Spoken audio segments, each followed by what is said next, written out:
사랑하신 여러분, 오늘도 주 안에서 복된 하루가 되시길 바랍니다. 은혜로운 하루가 되시길 바랍니다. 오늘 아침에는 출애굽기 30장 17절부터 38절의 말씀을 함께 살펴보겠습니다. 계속해서 성소 안에 있는 여러 가지 기구들을 어떻게 만들지에 대해서 규정하고 있고 그 의미가 무엇인지를 살펴보고 있는데요. 오늘은 마지막 부분 둘 중에서 특별히 수로 만든 물두멍을 어떻게 만들지 그 의미를 살펴보고요. 그리고 거룩한 관유, 그 향유를 어떻게 만들어서 불 어떻게 사용할지에 대해서, 그리고 향을 어떻게 만들지 사용할지에 대해서 이야기하고 있습니다. 먼저 17절부터 21절 말씀에 보면 하나님께서 그 노수로 물두멍을 만들어라 라고 이야기하고 있습니다. 성막의 기물들은 특별히 크기를 어떻게 만들어야 되는지에 대한 규정이 있었는데요. 이 노수로 만든 물두멍은 어떻게 만들어지 크기가 그렇게 나와 있지 않고요. 규정되어 있지 않고 노수로만 만들라라고 이야기하고 있습니다. 그보다 더 중요한 것은 제사장들이 예배할 때에 그 제사장들이 예배할 때에 모든 그 만든 성소의 기구들의 그 거룩한 관유를 향유를 그렇게 바르도록 하고 있습니다. 26절부터 나와 있는 본문을 보면 회막에도 바르고 증거기에도 바르고 상과 모든 기구 등잔대 또 분향단 번제단 그리고 물두멍 그리고 그 받침에 다 바르라라고 이야기하고 있고요. 아론과 그의 아들들에게도 기름을 스스로 바르도록 그렇게 이야기하고 있다는 것입니다. 하나님은 모든 사람들이 거룩한 그런 모든 성소에 있는 것들이 구별되어 거룩한 도구 사람이 되길 그렇게 이야기하고 있는 것이죠. 하나님께 나아갈 때마다 항상 그렇게 거룩함으로 그렇게 하나님께서 말씀하신 그 방법대로 하나님께 나아가야 될 것을 그렇게 강조하고 있는 것이죠. 특별히 사람의 몸에 다른 사람들 일반 사람들의 몸에는 붙지 말라라고 이야기하고 있는데요. 관유라고 하는 것이 성소를 위해서만 사용되고 제작되어야 되고 사적인 목적을 위해서 사용하지 않아야 될 것을 그렇게 이야기하고 있는 것이죠. 물두멍은 꽤 중요해 보입니다. 물두멍은 번제단을 통과한 사람이 반드시 물두멍으로 나아가도록 그렇게 되어 있는데요. 번제단은 여러분 잘 아시는 듯이 온전한 속죄를 말하고 있지 않습니까? 그런데 나아가 온전한 속죄를 이룬 사람들이 왜 손과 발을 또 씻어야 되는지에 대해서 분명히 상징적으로 이야기하고 있는 것이죠. 그리스도 예수로 말미암아 거룩하게 되어지고 속죄의 은혜를 받은 사람이라 할지라도 날마다의 삶을 통하여 또 하나님께 나아갈 때마다 회개함으로 하나님께 나아가야 함을 그렇게 이야기하고 있는 것이죠.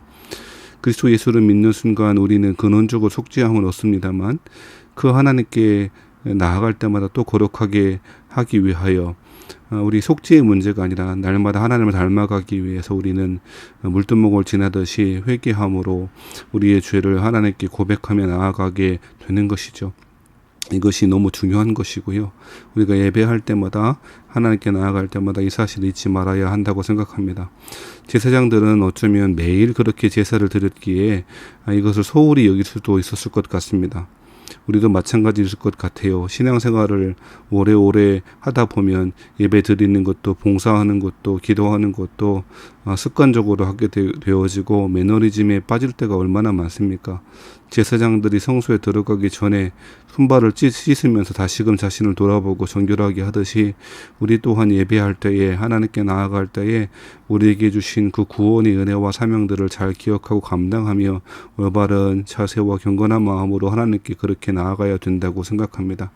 특별히 34절부터 38절의 말씀에 보면 거룩한 향을 태우라라고 하는 이야기를 하고 있습니다. 특별한 그런 재료들을 가지고 금제단에서 태울 향을 그렇게 만들어서 그 향기를 피워야 할 것을 그렇게 이야기하고 있습니다. 거룩한 향기는 바로 우리의 구원이신 구원자 되신 그리스도의 향기를 이야기하고 상징한다고도 볼 수가 있을 것입니다.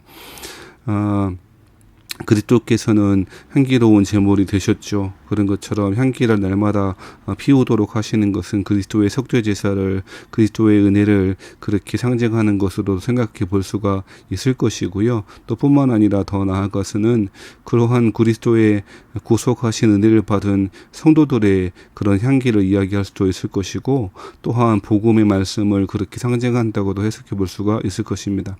사도 바울은 고린도후서 2장 15절 말씀에 보면 복음을 전하는 자신들이 구원받은 자들에게는 구원의 냄새로, 멸망하는 자들에게는 심판의 냄새로 드러난다라고 말하지 않습니까? 그리스도의 향기, 그 사명과 그 역할은 모든 그리스도인들에게 그렇게 맡겨졌다고 볼 수가 있는 것이죠.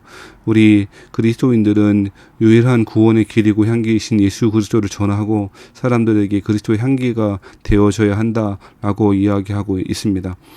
사랑하신 성도 여러분, 이 향기는 눈에 보이지 않습니다만 우리는 자연스럽게 그 정체가 드러나고 감각하게 되는 것이죠. 성도가 드러내야 될 그렇게 풍기게 될 그리스도의 향기도 마찬가지라 생각되어집니다. 세상에서 보잘것없다라고 느껴질 수 있을 것이고요. 잘 보이지 않고 유명하지 않을 수도 있을 것입니다만 우리 예수님은 닮아감으로써 우리의 삶 가운데 자연스럽게 예수님의 향기를 그렇게 발해야 된다라고 저는 믿습니다. 그래서 그 불신자들이, 세상에 있는 사람들이 그 향기를 맡고 그리스도에게로 나아오도록 그렇게 해야 된다고 저는 믿습니다. 사랑하신 성도 여러분, 오늘도 주의 말씀 잘 묵상하시고 은혜 안에 승리하시는 저와 여러분 되기를 바라는데, 하나님께 나아갈 때마다 날마다 우리의 죄를 물두멍에서 손과 발을 씻듯이 그렇게 회개하며 하나님의 은혜를 구하며 나아가길 바라고, 우리는 기름 부어 거룩하게 된 하나님의 백성이며 제사장임을 기억하며 날마다 그리스도의 향기를 증거해내고 살아가시는, 향기로서 살아가시는 저와 여러분 되시기를 주의 이름으로 축원합니다.